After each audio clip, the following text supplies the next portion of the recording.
Next week, we're going to be celebrating the Yom Tov of Shavuos, the festival of Shavuos. Of course, that is a day that marks a nation recently taken out of Egypt, coalesces around Mount Sinai, and they experience what no other nation, not beforehand and not since, experiences. An entire nation is temporarily uplifted to becoming prophets, to hearing the Ten Commandments, Aseret Dibros, from the Almighty at Sinai, and this begins the story of the Jewish people. At this juncture, we become the Almighty's nation. This is the ultimate culmination of the Exodus. Now the Jewish people are achieving their destiny of being a Mamleches Kohanim, V'goy Kadosh, a kingdom of priests, and a holy nation. My grandfather, blessed memory, he always used to instill within us, each Yom Tov, each festival contains opportunities for us to transform ourselves. And our job as we prepare for the Yom Tov, for the festival, is to try to identify what the particular power and opportunity of the day is, and to try to craft a strategy to tap into its power. So in that spirit, I want to study today one of the central themes, if not the central theme, of the upcoming festival of Shavuos, to see what it is and to see what we can learn from it. The Talmud tells us a very interesting discussion about whether or not we're supposed to partake in physical enjoyment during the holy days. And this is found in the Talmud in the book of Pesachim, page 68b, and it begins that on Atzeres, which is one of the many names of Shavuos, you have to also enjoy physically. It's not just a spiritual day of studying Torah, of praying, of doing mitzvos. It's also a day that you have to enjoy yourself physically. That's the first statement. The second statement is, well, on Shabbos as well, you also have to enjoy yourself physically on Shabbos. And the third statement is, well, on Purim, that is a day that Scripture tells us is Yemei Mishta v'Simcha, it's days of celebration. And therefore, on Purim as well, we have to physically indulge. And then it gives us a story of one of the Amoraim, the son of Ravina. The entire year he was an ascetic. He would refrain from partaking in physical pleasures. In fact, he would fast every day and he would eat only sparingly at night. And there was only 3 days in the calendar that he would eat during the day, and they are Atzeres, which is Shavuos, and Purim, and the day before Yom Kippur. Now, the Talmud goes on to say the following statement. Rabbi Yosef was one of the great sages of the Talmud. Every Shavuos, he would make the following declaration. Avdili igla tilsa, make for me a superb fat calf. I want to have a big barbecue. Why? Because this day I want to celebrate. Why are you celebrating? Amar, he said, Ilav hayoma, if not for this day, de kagorm, if this day didn't cause what it caused, kama Yosef idga b'shukra. How many Yosefs are there in the market? Very interesting idea. Rav Yosef is telling us that this is a day I want to celebrate because on this day I became special. On this day I became extraordinary. There's many other people in the shuk, in the market, that are called Yosef, but I became distinct. I distinguished myself. I became unique because of this day, and therefore I want to celebrate. It's a very interesting idea here. The Talmud maintains that it's very important to celebrate on Shavuos, to make a festive banquet, to indulge in good food and drink, and we have this very interesting rationale. Rav Yosef, one of the sages of the Talmud, he would make a grand feast, and he would say, this is the day that makes me special. I'm a great Torah scholar. I'm extraordinary. But I could have been regular. I could have been ordinary. There's many average Joes in the marketplace. I could have been run of the mill. And because of this day, because of Shavuos, this day caused everything to change. This day caused me to become extraordinary, and therefore let's celebrate with some choice beef. I think there's a powerful message here. The Talmud's telling us is that the power of Shavuos is to transcend being generic, being standard, run-of-the-mill, being ordinary, and becoming extraordinary. Shavuos is the day to become great. Now, of course, that raises some questions. What does it mean to be extraordinary? What does it mean to be great? And why specifically Shavuos, of all the days, why is this the day that makes us transcend the regular ordinary and become extraordinary, become great? What is special about Shavuos that allows us, or that opens up the portals for us becoming special? There's many answers to this question. Rashi, for example, Rashi says quite simply, Shavuos, we got the Torah, and the Torah is the key to becoming great. And if someone wants to ascend above ordinary people, the regular average Joes in the marketplace, you need to have Torah. We got the Torah today, and that makes us transcend the regular people. We became extraordinary, and therefore we celebrate it on this day. I want to suggest a little bit of a different approach, different angle to understand why Shavuos specifically, why is this the day that could potentially make us great? So, of course, Shavuos is the Zman Matan Torasenu. Shavuos is the time that we got the Torah. But if you think about it, what exactly did we get on Shavuos? Well, certainly we didn't get the written Torah on Shavuos.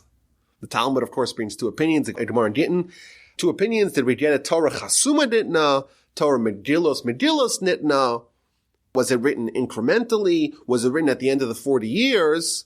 But everyone agrees that the Jewish people not delivered a written document of the Torah at Sinai, at the end of Moshe's life. The very last day of his life, he writes down 13 copies of the Torah and gives one to each tribe and places a third one for posterity in the ark. And that's when the nation finally gets the written Torah. So it's Mamatan Torah saying it's the time to get over the Torah, but it's obviously not the written Torah.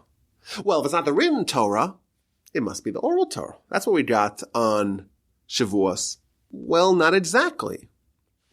If you think about it, what happens on the day the nation experiences Sinai and they get the 10 commandments?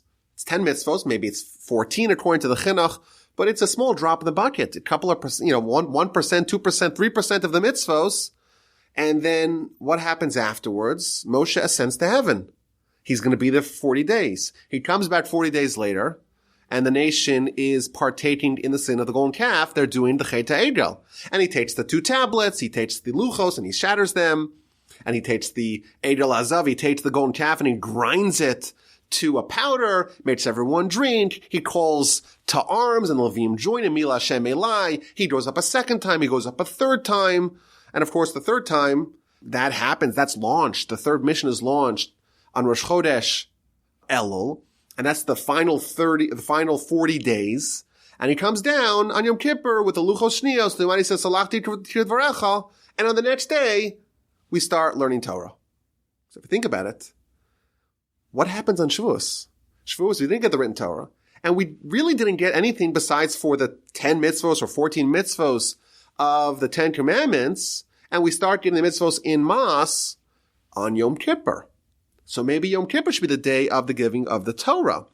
And you can make a good argument that it is. What do we do on Yom Kippur? We commit ourselves to fulfilling all of Torah. We regret any time that we transgressed the Torah. So in a certain way, Yom Kippur is associated with accepting all of Torah. But for some reason, Shavuos, when this all begins, this is the day that's classified as the giving the Torah. And of course, there's many answers to this question. Moshe begins to get the Torah. And even then, it's kind of problematic because we got some mitzvos beforehand in Mara. Rashi, for example, brings that the 10 Commandments, the Aseret Dibros, that's a condensed version of all of Torah. It has 613 letters corresponding to all the mitzvos. But I think whatever answer we give to the question as to why Shavuos is the day of the Torah, the bottom line is that we became really special on this day. In Devarim, we read that what this day represents is Hayom Azer Ra'inu. On this day we saw Ki Yadaber Elokim Esa Adam V'chai. On this day we saw that man can become great. Man can absorb the message of God. Man can experience prophecy and live to tell the tale. This is the day where something monumental happened. There's this touch point of heaven and earth. We have this transcendental experience. We experience prophecy. At the foot of the mountain, The Almighty speaks to us, and we are forever elevated. Moreover, the Talmud tells us that this is the day when the impossible happened. Shabbos 88b, it tells us what happens when Moshe ascended to heaven. Moshe goes up to heaven, and the angels are absolutely perplexed by the sight of a humanoid, of an earthling walking amongst them. And they tell God, Ma yilud isha beinenu. Why is there a human, a child born to a mother, walking amongst us? So my response, well, he's coming to get the Torah. And they can't believe what they hear. Chamuda gnuza, a beloved, cherished, hidden thing that you have with you, harbored with you for 974 generations before the world's created. The Holy Torah. And you're going to give it to Basar Adam. You're going to give it to lowly man of flesh and blood? Ma enosh tisis karena. What is humanity that it should even matter in your eyes? The angels are saying humans are valueless. Humans definitely should not be the receptacles of Torah. And what does Moshe do? Moshe responds to them. And he argues with them. And he negotiates with them. And he triumphs over them. And he proves conclusively, he gets them to admit that truthfully, humanity, the Jewish people, should be the ones to harbor Torah. And the angels are so impressed with him that they each give him some secret that ultimately he's going to use later on in the Torah. Think about it. This is the day where man triumphs over angels. On this day, we have the Torah, 974 generations that's in heaven. The angels are sure to stay there forever. Moshe comes, a man comes to heaven, flesh and blood, Yilud Isha, and he extricates the Torah from its heavenly home, and he brings it down to this world. This is the day that we achieved the impossible. And the power of this day is that we could once again achieve the impossible. On Shavuos, we remember that we were placed here to do big things. The Almighty has big plans for us. He believes in us. We could triumph over angels. This is the day that we go from being the generic Joe, the generic Yosef in the market, into becoming something special. And I think that we also learn the secret of how to do it. The secret to becoming great. It's not just to want it. It's not just to desire it. It's to decide that you're going to become great. To take a terrifying plunge, to take the initiative, to go for it, and to get it. The Almighty has this proposal to the Jewish people. I'm going to give you the Torah.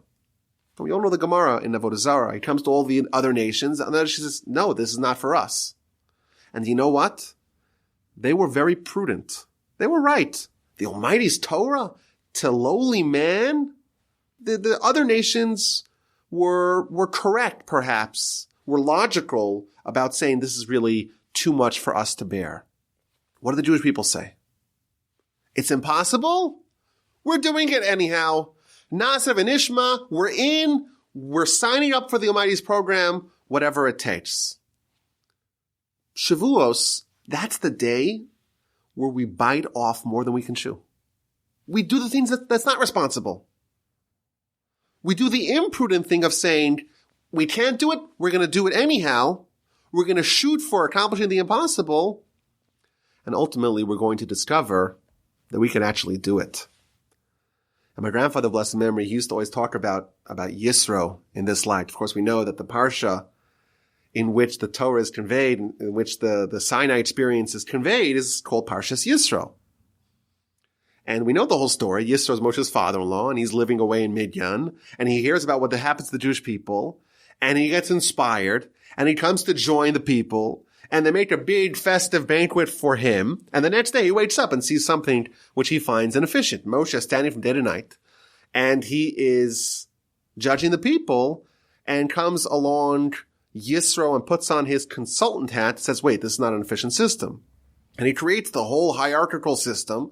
Every 10 people have one leader, every 50, every 100, every 1,000, and only the most difficult questions come to Moshe. And that's almost like the introduction, the prelude, the preamble to Torah. And then right away it says, okay, well, the Jewish people are on Mount Sinai, and then the most important event in human history happens. And my grandfather used to always ask, if we're going to name a parsha, the most important parsha maybe of the whole Torah, we're going to name it after Yisro, after Jethro, Moshe's father-in-law, who just until recently was a pagan, who had sampled all the other idols in the world, and now Johnny come lately and says, okay, you know what, I want to join the Jewish people. Maybe Moshe should be the deserving recipient of the honor. It should be called Parshas Moshe instead of Parshas Yisro. That was my grandfather's question. And he added, the Ramban brings two different opinions as to whether or not Yisro came before Sinai or after Sinai. The Ramban is of the opinion that he came before Sinai. But there's a whole discussion. When did Yisro show up? Was it before Sinai or was it after Sinai? And he pointed out, says, think about it. According to the opinion that Yisro came after Sinai, the Almighty had to manipulate the chronology to present the story of Yisro before Sinai, even though it happened afterwards. And he used to always say that Yisro is the introduction to Torah, because Yisro embodies the message of the revelation of Sinai and of the festival of Shavuos. Vayishma Yisro. Yisro heard. He heard about all the miracles. It was front page news across the world. You know who else heard it? Everyone else heard it. Yisro wasn't special because he got the message. Everyone got the message. What makes Yisro special, said my grandfather, is that he took initiative and no one else did. My grandfather used to always say, imagine you're reading the New York Times and you're smoking your cigar. And you read about the Jewish people. They were in Egypt. They were enslaved. And the whole miracle happened. The 10 plagues. The nation is taken out of Egypt in miraculous fashion, splitting of the sea. You'll give a nice drag on your cigar. This is my grandfather's words. And you say, what a nice story. And you move on to the next section. Yisro takes action. He commits himself to the cause. He takes the plunge. He says, okay, I'm in. Where do I sign? And that's why he is made great as a result. And that's why he's given that amazing honor. That is what the day is all about. The day is about deciding, taking initiative, deciding to become great, and everything else will flow as a result. And my grandfather, Alei Shur, brings the story of Rabbi Akiva. We know Rabbi Akiva, he became the greatest sage of his era, but he had a late start to learning. At the age of 40, he was still a totally ignorant shepherd working for Kalba Savua, working for his soon-to-be father-in-law as a shepherd. And he marries his master's daughter. And the master promptly disavows his daughter. And he makes a neder, he makes a legally binding vow that she cannot partake in any of his assets. And Rabbi Akiva has this epiphany at the rock. He is bringing his animals to go to be watered by the well, and he sees this cylindrical hole bored into the rock, and he says, well, where did this hole come from? And he sees a small drip of water that, after many, many years dripping on the same spot, is able to bore a hole through the rock. And he says, well, if water which is soft could bore a hole through a rock which is hard, certainly Torah which is hard can penetrate my heart. And he dedicates himself to go learn. And after 12 years, he comes back and he has 12,000 students. And after 24 years, he comes back and he has 24,000 students. And the Talmud, the book of Ksubas, tells us that when Rabbi Akiva, at this time already accepted as the greatest leader in the land, when he returns back home, the community throngs to go meet him. And of course, his wife is there, and people don't realize what her contribution is. And he says, Sheli v'shalachem shelah, my Torah, your Torah is all her Torah. But he also has a meeting with his father-in-law. And his father-in-law is totally unaware that he is meeting the greatest sage in the land, and that's his son-in-law. And the father-in-law asked him, well, I made a vow to disavow my daughter from my assets, but I regret it. And there is some precedent, halachic precedent, of when someone makes a vow and they didn't know at the time how it would make them feel, they could potentially go to the sage and the sage would annul that vow. So Rabbi Akiva asked him, says, well, what if your son-in-law that your daughter's going to marry, what if you became a scholar? Would you have made the vow under those conditions? And he says, well, if you learned even a little bit, I would have been okay with it. He says, okay, shalom aleichem, nice to meet you, I'm your son-in-law, and the rest is history. But a very famous comment by Tosfos on that particular Gemara. Tosfos is bothered by the legality of this annulment. And he quotes the Talmud of the book of Nedarim. Talmud says, well, when you annul it, you can't annul based upon a factor that comes later on. If something develops after the fact that makes you question the vow, well, then that would not be grounds for annulment. So Rabbi Akiva, at the time of the vow of his father-in-law, he was ignorant. Only later on did he go study. So how is he able to annul the vow? And Tosfos gives a very powerful answer. Hacha lo chashiv nolad. This situation is not considered something which comes later on. Why? Because once someone goes to go study, and they commit themselves to study, it is natural, it is predetermined that they become Adam Gadol, they become a great person. It's a fascinating insight over here. Rabbi Akiva, at the time, is a total ignoramus. In fact, the Midrash says he didn't even know how to read Aleph Beis.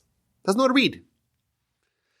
Yet, what the Tosfos is telling us here is that his decision alone, his commitment, his plunge to say, I'm going to study, that already mandated, that predetermined, that assured that he's on his way to become the leader of the land. Think about it. What is the gulf between an ignorant shepherd and Adam Gadol and a great person, a great sage, a great leader of his people? It's vast. Think about how much Rabbi Akiva learned in the interim spanning these 2 points in his story. It's unimaginable. Yet it's already included in the decision. Someone says, I'm going to study. You make that commitment, success is guaranteed.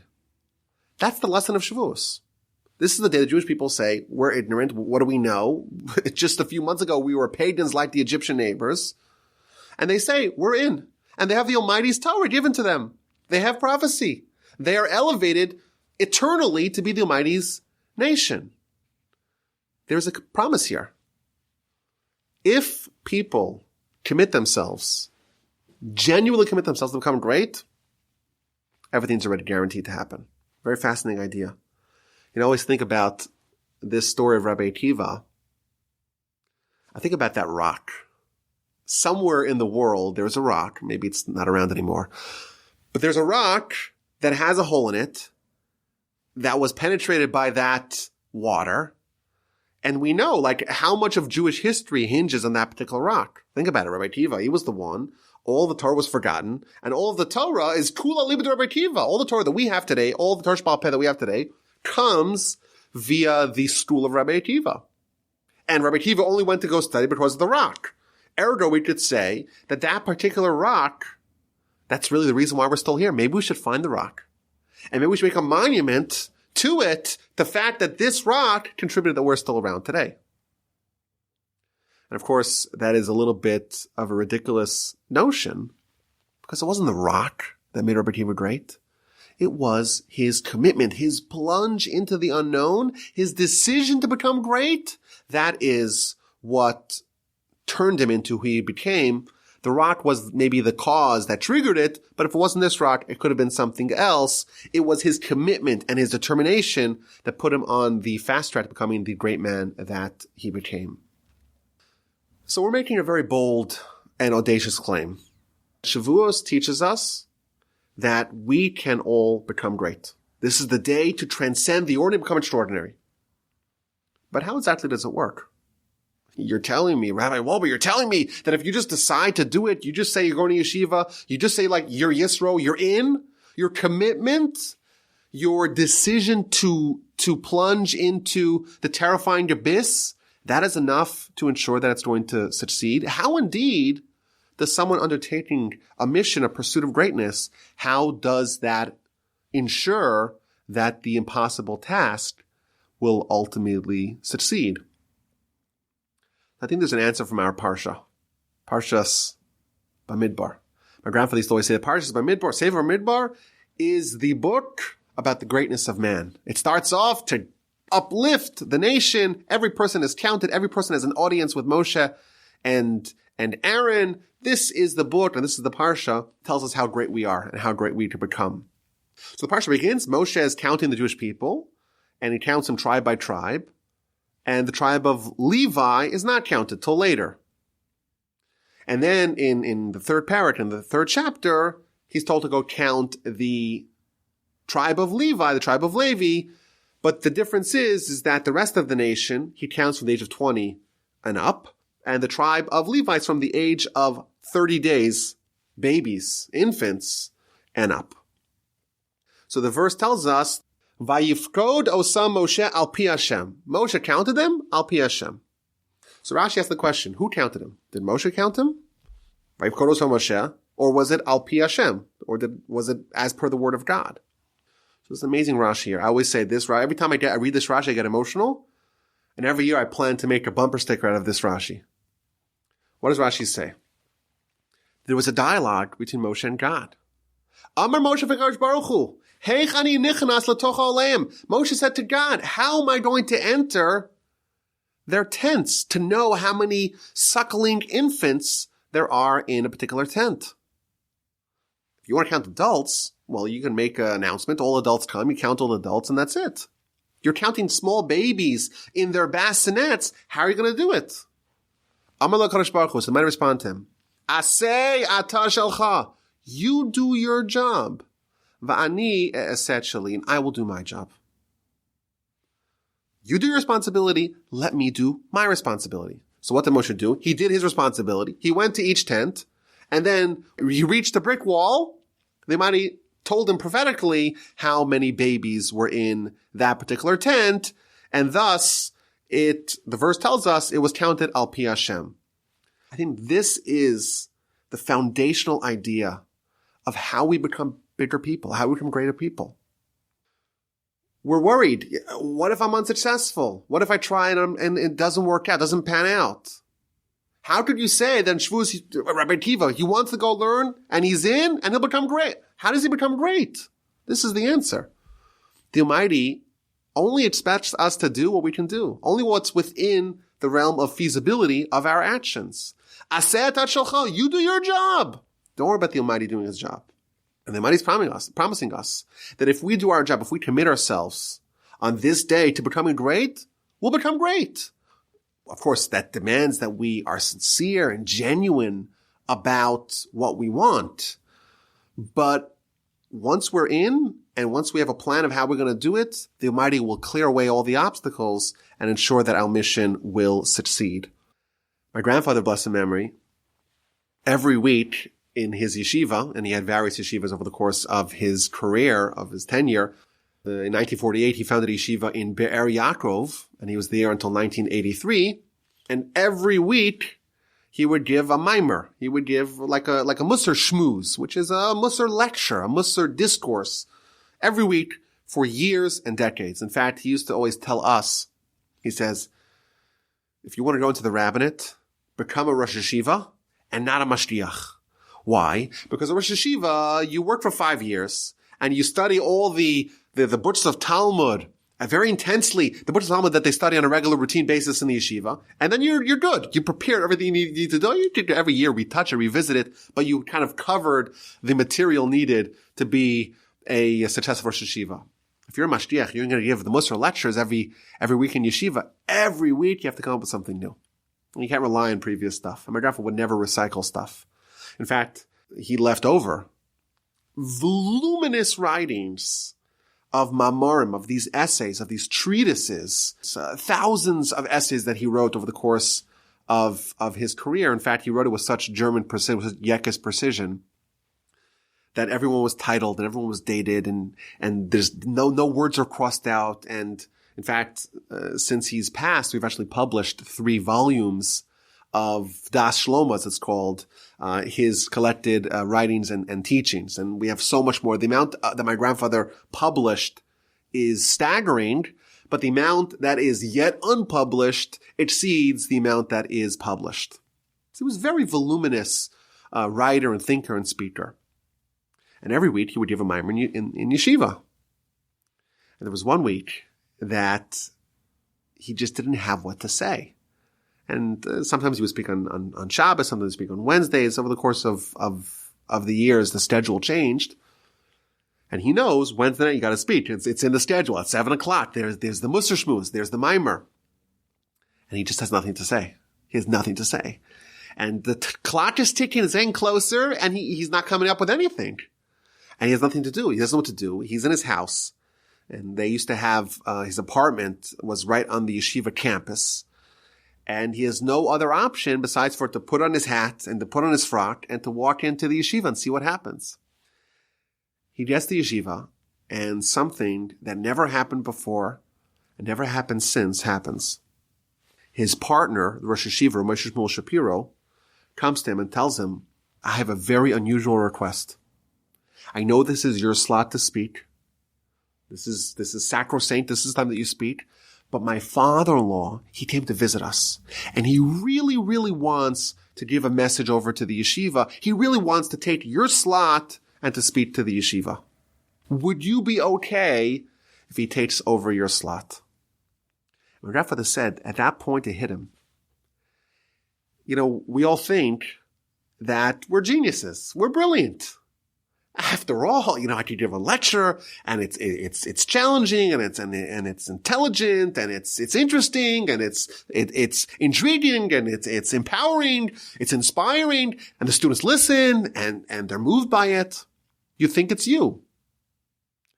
And then this story happens and you have nothing to say, and the Almighty is teaching you a very powerful lesson. All the other times when you did have a speech, that was the gift of God. That was because you said, you committed yourself to this responsibility. And the Almighty says, okay, when you're in, you do your job, I'll do mine. And when you don't need to speak because there's someone else who's scheduled to speak, then you're not going to get it. It's a very powerful insight to us. He was scheduled to speak, but he wasn't scheduled to speak. And when he is scheduled to speak, when he is committed, when he has to do something for his role as a leader in the yeshiva, the Almighty endows him with the wisdom and the insight to do it. And when he doesn't need to, then the Almighty withholds it. And that too is a powerful lesson. Shavuos. It's upcoming. It's the time for us to aspire for greatness. It's a time for us to say, we don't want to be ordinary. We want to be extraordinary. Bite off more than you think you can chew. Take initiative. Try to become great. And we're promised by God, if you dedicate yourself to the task, the Almighty will help you to get there and to succeed. We can be the ordinary Joe in the marketplace. But on this day, we remember that the Almighty made us to be great. This is the day where man triumphed over angels. We took the Torah. This is the day that we had the impossible task. And we said, Nasav and Ishma. And what happened? We said, Nasav and Ishma. Right away, we got the crowns. Even before we heard, before we did it. Talmud tells us, when the Jewish people said Nasav and Ishma, they got 2 crowns. One for Nasav, one for Ishma. Do you know why? This is the answer. Once you commit, once you do the Nasav and Ishma, once you plunge in, you already have, everything else is already predetermined. You've made that decision to become great, and you already have the crowns, even though you haven't earned it. But the decision part is behind you, and you're on your way, like Rabbi Akiva, to becoming a great person. Yisro is a very fitting prelude to Sinai and to Shavuos. He shows us how it's done. He was maybe a connoisseur of idolatry, but he undertook the journey. He committed himself. He heard the message. He took action, and he was richly rewarded as a result. If we decide, like Rabbi Akiva at the Rock, to become great, once the decision is past us, it's already determined that we will succeed. Now this year, I think it's not going to be a regular Shavuos. And of course, that's a challenge, but there's a concomitant opportunity with the challenge as well. Are we going to be in shul for Shavuos? Who knows? Are we going to be able to study overnight on Shavuos? Maybe yes, maybe no, maybe by ourselves. It's going to be very different. But I think this presents a fabulous opportunity for us to accelerate our path to greatness. I've said this before, but what's happening now with the virus and what it's doing to the world and what it's doing to the economy and what it's doing to the stock market, it's really unprecedented. And the forward-thinking businessmen are always trying to figure out when there's a good opportunity to jump into the market. Maybe if you could time the market, if you know when it's at a low, at a nadir, you find the bottom, you could become fabulously wealthy as a result of this opportunity.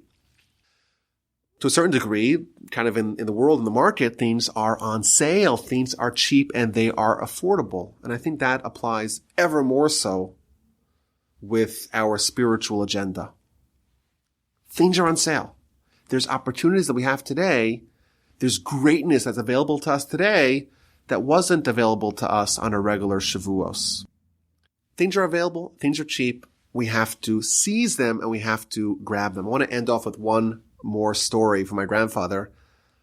During the war years, he was in Sweden. It's a whole story how he ended up in Sweden. He was in yeshiva in the Mir in Poland, and because he was a German citizen, he wasn't allowed to remain in Poland, and he had very few opportunities, and the only opportunity that he had was to go to Sweden to be like a teacher in Stockholm to teach him Torah. And these 8 years that he spent in Stockholm, from 1938 to 1946 when he moved to Israel, these were the formative years. That's when he became the giant that he became. But he said a story. He said there was 1 year after the war had ended that he had the most powerful, evocative Rosh Hashanah of his life. Why? Because Sweden had opened its doors to a lot of refugees, to a lot of people that had gone through the Holocaust, had gone through the hell of the inferno that engulfed Europe, and many of them were very sick. And Sweden had opened up its doors to a select group of survivors. And they had erected massive hospitals to try to treat them and to try to resuscitate essentially these poor refugees. So my grandfather, there was a small minyan in Stockholm, and he decided that year to abandon the minyan and to go to the hospital, to the area of the hospital, to spend Rosh Hashanah with those patients. And he said this was the most powerful Rosh Hashanah of his life. He davened b'yechidas, he davened by himself, and from morning to night, he went with a shofar from room to room, blowing shofar for these people who were teetering between life and death. And he said that on the second day of Rosh Hashanah, many of the people that he had blown shofar for the previous day had already expired. And he said, this Rosh Hashanah was more powerful than any time he was in yeshiva. He was in the Mir, on Yom Kippur, in his own yeshiva. This was the most powerful thing. I think that's the model that we have to follow. It's not ideal. No one asked for this pandemic. And of course, this is not the way we would have scripted it. Shavuos, it's probably going to be, even if we do end up in shul, even the shuls around the country that are open, over here, you got to wear a mask the whole davening. It's not a normal life. But we have to try to find out every Yom Tif and every Shavuos, how can we become great? And I think there's going to be opportunities for us specifically during Shavuos 2020, during the coronavirus crisis. There's going to be opportunities for us to accelerate our transition to greatness. May we all merit to become great, to become extraordinary on this Shavuos, and may we have the ability to celebrate and to say, you know what? I could have been ordinary. There's a lot of Joes in the shuk. There's a lot of Joes in the marketplace, but I chose greatness. I chose to become extraordinary, and this is the day that my life changed. I thank you all for listening. If you would like to email me, my email address is rabbiwolbe@gmail.com.